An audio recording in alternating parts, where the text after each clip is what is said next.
কনকনে শীতের রাত্রে গোটা রাজ্যবাসী যখন কম্বল মুড়ি দিয়ে ব্ল্যাঙ্কেটের তলায়, সেই গভীর রাত্রে ওয়েস্ট বেঙ্গল অর্থাৎ Paschimbanga PRB board police final অর্থাৎ রিভাইজড আনসার কি জারি করেছে।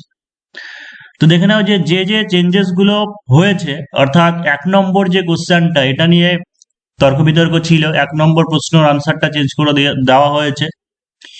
এরপরে নেক্সট দেখো, 1 নম্বরের পরে হচ্ছে 17 নম্বর। 17 নম্বরে কি বলা হয়েছে, এই যে রিজনিংটা সেটা হচ্ছে all will get marks even if not attempted, অর্থাৎ কেউ যদি নাও অ্যাটেম্প করে থাকে অর্থাৎ প্রত্যেকে সবাইকে 1 নম্বর করে দেওয়া হবে। এরপরে নেক্সট কোশ্চেন যেটা চেঞ্জ করা, দেখো 24 নম্বর যেটা, এটা এই ছিল মনে হয়, এই রাখা হয়েছে, এটাকে চেঞ্জ করা হয়নি। 25 নম্বর যেটা, এটা পরিবর্তন করে দেওয়া হয়েছে, এটা ভুল ছিল। তাহলে 1 পরিবর্তন হলো, আর হচ্ছে এদিকে 25 পরিবর্তন হলো। আর একটা কোশ্চেনের কি সবাইকেই মার্কস দেওয়া হচ্ছে যারা যারা অ্যাপ্লাই করেনি। নেক্সট কোশ্চেন দেখো, তারপরে যে 41 নম্বর, এইটাই হচ্ছে মানে কি বলবো যে এত ভুল কি করে হয় একটা কোশ্চেন সেটে। তো এটা একটা খারাপ জিনিস লাগছে যে যারা বাংলা ভার্সন থেকে পড়েছিলে, ঠিক আছে, তাদের ক্ষেত্রে এটা একটা খারাপ লাগছে যে কোশ্চেন বাতিল করে দেওয়াটা উচিত হয়নি, যে question excluded from the question paper for both the version, অর্থাৎ বোথ ভার্সন থেকে কি করা হয়েছে, যে কোশ্চেনটাকে কি করা হয়েছে, বাতিল করে দেওয়া হয়েছে। 41টাকেও, তারপরে 42টাকেও বাতিল করে দেওয়া হয়েছে, এবং হচ্ছে 43 নম্বর যেটা, এটা হচ্ছে কি হলো, যারা ম্যাথের ক্ষেত্রে ভালো অর্থাৎ 3টে সলিউশন করেছিল তাদের সময়টা চলে গেল, আবার হচ্ছে স্কোর কিন্তু অনেকটা কমে গেল।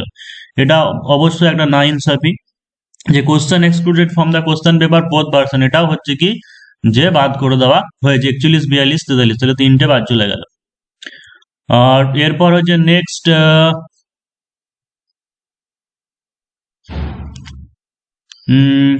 নিচের কোনটা, এটা টাইলিন, এটা চেঞ্জ হয়নি, এটা নিয়ে অনেকে যেটা বলছিলে এটা চেঞ্জ হয়নি। তারপরে হচ্ছে যে 76, ঠিক আছে, এটাও নো ইমপ্রুভমেন্ট, এটাও চেঞ্জ করা হয়েছে। তাহলে আউট অফ 85 85টা প্রশ্নের মধ্যে এরকম যদি 8টা 9টা 10টা কোশ্চেন যদি ডিসপিউট থাকে, দ্বন্দ্ব থাকে, তাহলে কি করে হবে? এই কোশ্চেন পেপার সেট করার সময় বা আনসার পেপার সেট করার সময় অবশ্যই পিআরবি বোর্ডের বা যারা কোশ্চেন পেপার তৈরি করছে তাদের খুব সতর্ক হওয়া উচিত। একটা দুটো হয় ঠিক আছে, মানা যায়, কিন্তু একটা স্টুডেন্টদের ফিউচার নিয়ে খেলা করা হচ্ছে। তো যাই হোক, দেখো যে এরপর নিশ্চয় আশা করি অনেকের মনে একটা প্রশ্ন জাগছে যে এত দেরি করে রিভাইজ আনসার কি হলো, তাহলে যেটা ঘোরাফেরা করছে যে 5 তারিখ থেকে মাঠ হবে কিনা বা রেজাল্ট আউট কবে হবে, এই সমস্ত জিনিস নিয়ে প্রশ্ন জাগছে। তবে প্রথমে আসি রেজাল্টের কথায়, যে রেজাল্ট যতদূর মনে হয় যে এই বছরের শেষ, ঠিক আছে, অর্থাৎ 31 তারিখ 31শে ডিসেম্বর হচ্ছে রেজাল্ট আসবে মনে হয়। আর মাঠ যেটা 5 তারিখ থেকে হওয়ার কথা, একবার যে জিনিস অ্যারেঞ্জমেন্ট হয়ে যায়, ঠিক আছে, নড়চড় হয় না, সেটা হয়তো 2-1 দিন পিছোতেও পারে। কারণ হচ্ছে ডব্লিউপিএসআই এর ক্ষেত্রে যেটা হয়েছিল, ডব্লিউপিএসআই এর ক্ষেত্রে মনে হয় 1 সপ্তাহ, মনে হয় 7 দিন মতো সময় দেওয়া হয়েছিল, 7 দিন মতো। তো এমনটা হতেও পারে যে হয়তো আগে জানিয়ে দেওয়া হলো যে এত তারিখ থেকে মাঠ হবে, তারপরে হয়তো দেখা গেলো যে রেজাল্ট 5 দিন আগেও পাবলিশ করতে পারে, সেটা করতেও পারে। কিন্তু এটুকু জেনে রাখা যে খুব শীঘ্রই মাঠ শুরু হচ্ছে, এটুকু কনফার্ম। এবার কাট অফের ব্যাপারটা বলি, যে কাট অফের ব্যাপার কি হতে চলেছে। তাহলে 85 এর মধ্যে কোশ্চেন হয়েছিল ম্যাথের ক্ষেত্রে 25 কোশ্চেন, যেহেতু 3টে তারপরে আরো 5 চলে গেল। এমনি বাকি ম্যাথগুলো একটু ক্যালকুলেটিভ ছিল, তারপরে সময়ের ব্যাপার, এই সমস্ত কিছু বিচার বিবেচনা করে যেটুকু বোঝা যাচ্ছে যে হয়তো 15-16 নাম্বার, 15-16 যারা ম্যাথ খুব ভালো, মানে খুব ভালো যারা, তারা হয়তো ভালো স্কোর করতে পারো, কিন্তু 15-16 বেশি মানে খুব কম জনই করতে পারবে। জিকে পেপারও মোটামুটি তুলনামূলক বেশ একটু টাফই ছিল বলা চলে। তো জিকে দের ক্ষেত্রে আমি মোটামুটি 14-15টা ধরে নিচ্ছি। রিজনিং যেটা, রিজনিং এটাও বেশ টাফ ছিল, 14-15টা ধরতে পারো। আর ইংলিশ হচ্ছে 5 মার্কস ধরলাম, কারণ ইংলিশে সবাই এত ভালো হয় না। তাহলে যেটা দাঁড়ালো যে মোটামুটি হচ্ছে 50 নম্বর, কিন্তু এই 50 নম্বরটা তো সবাই পাবে না, কারণ এই যে এত ভ্যাকান্সি রয়েছে, প্রায় 80,000 থেকে 1 লাখ ক্যান্ডিডেট, 80,000 থেকে 1 লাখ ক্যান্ডিডেট কোয়ালিফাই করবে, 80,000 থেকে 1 লাখ ক্যান্ডিডেট কোয়ালিফাই করবে। কিন্তু দেখো যে যেটা হয়, দেখা যায় যে যা কাট অফ হয়, সেই কাট অফ থেকে প্রিভিয়াস ইয়ারে যদি দেখি, ফাইনাল জব পাওয়ার জন্য এর সাথে মোটামুটি কত হয়, 16 থেকে 17 নম্বর যুক্ত হয়, 16 থেকে 17 নম্বর যুক্ত হয়। তো কাট অফ যেটা দাঁড়াবে, যে ইউআর ক্যাটাগরি, ইউআর এর ক্ষেত্রে মোটামুটি 46 থেকে 47, ঠিক আছে, 46 থেকে 47 এরকম একটা স্কোর হলে অবশ্যই রান কন্টিনিউ করা উচিত।